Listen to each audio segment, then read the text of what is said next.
जपानमधल्या एका माकडाच्या पिलाची कहाणी जगभरात व्हायरल होतीये. पंच त्याचं नाव. जन्मानंतर काही दिवसातच त्याची आई त्याच्यापासून दुरावली. एकट्या पडलेल्या त्या माकडाच्या पिलाला बाकी माकडांनीही स्वीकारलं नाही, झिडकारलं. एकट्या पडलेल्या त्या माकडाच्या पिलाला एक खेळणी मिळाली. त्या खेळण्यालाच त्यानं आई म्हटलं. त्या खेळण्यातच त्यानं भाऊ आणि मित्र शोधला. त्या निर्जीव खेळण्याला त्यानं घट्ट मिठी मारली.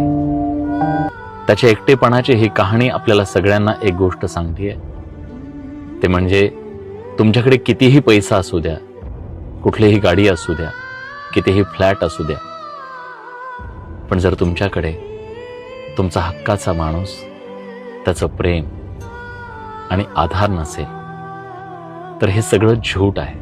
त्यामुळे आपल्यावर प्रेम करणाऱ्या माणसाची आपण कदर केली पाहिजे.